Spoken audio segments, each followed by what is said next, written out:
മലബാറുകാരുടെ special വിഭവമായിട്ടുള്ള Malabar മുട്ടപ്പത്തിരിയാണ് കേട്ടോ നമ്മൾ ഇന്ന് ഉണ്ടാക്കാൻ വേണ്ടിയിട്ട് പോകുന്നത്. രാവിലെ ബ്രേക്ക്ഫാസ്റ്റിന് ഉണ്ടാക്കാൻ വളരെ എളുപ്പമുള്ള ഒരു പലഹാരമാണിത്. പേരിൽ മുട്ട ഉണ്ടെന്നുള്ളൂ, മുട്ട ചേർക്കാതെയാണ് കേട്ടോ ഇത് ഉണ്ടാക്കുന്നത്. ഇതിന്റെ ഉൾഭാഗം നല്ല ആരെടുത്ത് നല്ല സോഫ്റ്റ് ആയിരിക്കും, പുറം ഭാഗം നല്ല ക്രിസ്പിയുമായിരിക്കും കേട്ടോ. എന്നും ബ്രേക്ക്ഫാസ്റ്റിന് ഒരേ വിഭവങ്ങൾ തന്നെ ഉണ്ടാക്കുമ്പോൾ ഇതുപോലെ മാറി മാറി ഓരോന്നൊക്കെ ഒന്ന് ട്രൈ ചെയ്ത് നോക്കൂ. കുട്ടികളൊക്കെ ചോദിച്ച് വാങ്ങി കഴിച്ചോളും. ഒരു പാത്രത്തിലേക്ക് 3 ഗ്ലാസ് അരിയാണ് എടുത്തിട്ടുണ്ട്. നമ്മളെ ചായ കുടിക്കുന്ന സാധാ ഗ്ലാസ്സില്ലേ, ആ ഗ്ലാസ്സിന് 3 ഗ്ലാസ് അരിയാണ് എടുത്തത്. പച്ചരിയാണ് കേട്ടോ എടുത്തിരിക്കുന്നത്. ഇതിനങ്ങനെ പ്രത്യേകിച്ച് അളവും കാര്യമൊന്നുമില്ല കേട്ടോ. അതുകൊണ്ട് തന്നെ ഒരു മെഷർമെൻറ്റിൻ്റെ ആവശ്യമൊന്നുമില്ല. അരി നന്നായിട്ട് കഴുകിയിട്ട് ഒരു പാത്രത്തിൽ വെള്ളം ഒഴിച്ചിട്ട് സോക്ക് ചെയ്ത് വെക്കാം.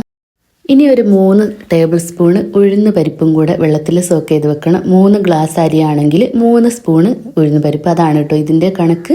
അതും കൂടെ ഒന്ന് സോക്ക് ചെയ്ത് വെക്കണം. ഇതൊക്കെ നമ്മൾ തലേ ദിവസമാണ് കേട്ടോ, രാത്രിയാണ് ഇതൊക്കെ ചെയ്ത് വെക്കുന്നത്. നമുക്ക് പിറ്റേന്ന് രാവിലെ ഉണ്ടാക്കാനാണെങ്കിൽ തലേ ദിവസം രാത്രി കുതിർത്ത് വെക്കണം.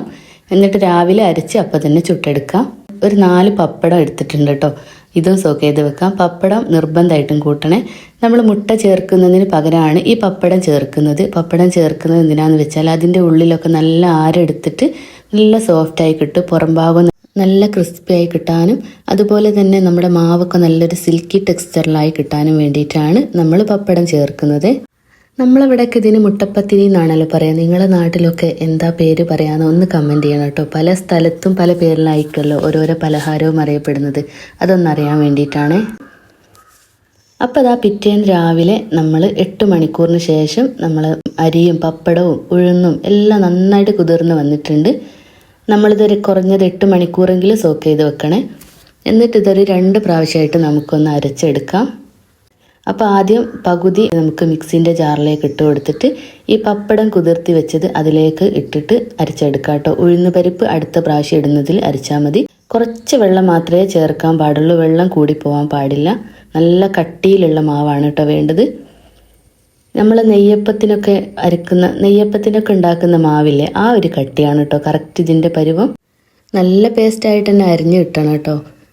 അപ്പോൾ ആകെ ഈ 3 സാധനങ്ങൾ മാത്രമേ നമ്മളിതിൽ ചേർക്കുന്നുള്ളൂ. മുട്ടപ്പത്തിരിക്ക് വേണ്ടിയിട്ട് വേറെ ഒന്നും ആവശ്യമില്ല. കുറഞ്ഞ സാധനം, എപ്പോഴും വീട്ടിലുണ്ടാകുന്ന സാധനങ്ങളാണല്ലോ. നിങ്ങൾ ആദ്യമായിട്ടാണ് എൻ്റെ ചാനൽ കാണുന്നതെങ്കിൽ ഒന്ന് സബ്സ്ക്രൈബ് ചെയ്ത് സപ്പോർട്ട് ചെയ്യണേ. ഇതുപോലെയുള്ള നല്ല നല്ല സിമ്പിൾ റെസിപ്പീസൊക്കെ ഈ ചാനലിൽ ഇടുന്ന സമയത്ത് നിങ്ങൾക്ക് കിട്ടാൻ വേണ്ടിയിട്ടാണ്. 2 തവണയായിട്ട് നമ്മൾ മാവ് അരച്ചിട്ട് ഒരു പാത്രത്തിലേക്ക് ഇട്ട് കൊടുത്തിട്ടുണ്ട്.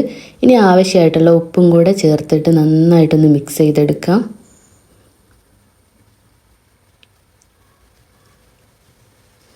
ഇതുപോലെ നന്നായിട്ട് മിക്സ് എടുത്തിട്ടുണ്ട്. ഇതിൻ്റെ ഈ മാവിൻ്റെ ഒരു കളറ് കണ്ടില്ലോ, നല്ല സിൽക്കി ടെക്സ്ചറായിട്ട് നല്ലൊരു കാണാൻ നല്ലൊരു ഭംഗിയില്ല. അതെന്താണെന്ന് വെച്ചാൽ നമ്മൾ പപ്പടം ചേർത്തത് കൊണ്ടാണ് കേട്ടോ.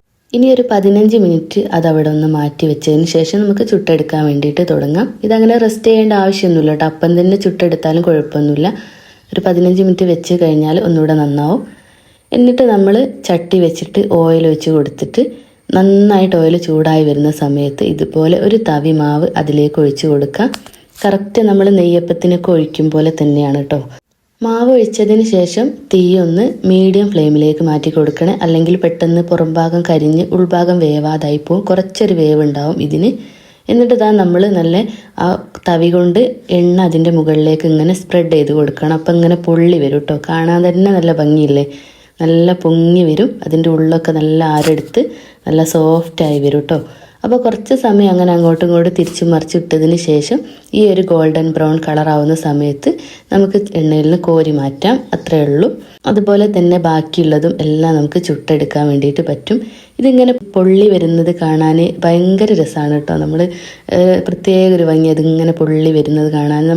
നമ്മൾ പൂരിയൊക്കെ ഉണ്ടാക്കൂലേ, അതുപോലെ തന്നെയാണ് കേട്ടോ. പക്ഷേ വേറെ വ്യത്യാസം എന്ന് വെച്ചാൽ ഇതിൻ്റെ ഉള്ളിലൊരു ഫില്ലിംഗ് ഉണ്ടാവും. പൂരി പിന്നെ 2 ഭാഗം പൊള്ളച്ച് അങ്ങനെയാണല്ലോ ഉണ്ടാവുക. അങ്ങനെ മുഴുവനായിട്ട് ഇതുപോലെ നമ്മൾ ചുട്ടെടുത്ത് കഴിഞ്ഞിട്ടുണ്ട്. ഇത്രയേ ഉള്ളൂ, ഈസി ആയിട്ട് ഉണ്ടാക്കാൻ പറ്റിയിട്ടുള്ളൊരു ബ്രേക്ക്ഫാസ്റ്റ് റെസിപ്പിയാണ്. ഇതിൻ്റെ കൂടെ നല്ല ബീഫ് കറിയോ അല്ലെങ്കിൽ ചിക്കൻ കറിയോ ഒക്കെ ഉണ്ടെങ്കിൽ നല്ല കോമ്പിനേഷൻ ആയിരിക്കും കേട്ടോ. അല്ലെങ്കിൽ ഗ്രീൻ പീസോ എന്തായാലും നല്ല ടേസ്റ്റ് ആയിരിക്കും. വിരുന്നുകാരൊക്കെ വരുന്ന സമയത്തൊക്കെ ഉണ്ടാക്കി കൊടുക്കാൻ പറ്റിയ ഒരു റിച്ച് ആയിട്ടുള്ളൊരു റെസിപ്പിയും കൂടിയാണല്ലോ. അപ്പോൾ എല്ലാവരും ഒന്ന് ഉണ്ടാക്കി നോക്കണം കേട്ടോ. ബ്രേക്ക്ഫാസ്റ്റ് ആയിട്ടോ ഈവനിങ് സ്നാക്സ് ആയിട്ടോ ഒക്കെ ഇത് ഉണ്ടാക്കാം. അങ്ങനത്തെ കണക്കൊന്നുമില്ല. കുട്ടികളൊക്കെ സ്കൂൾ വിട്ട് വരുന്ന സമയത്തേക്ക് ഉണ്ടാക്കി വെച്ചാലും അവർ കഴിച്ചോളും. അപ്പോൾ എല്ലാവരും ഉണ്ടാക്കിയിട്ട് ഫീഡ്ബാക്ക് അറിയിക്കുക. വീഡിയോ ഇഷ്ടമായിട്ടുണ്ടെങ്കിൽ ലൈക്ക് ചെയ്യാനും കമൻറ്റ് ചെയ്യാനും ചാനലൊന്ന് സബ്സ്ക്രൈബ് ചെയ്യാനും മറക്കരുതേ.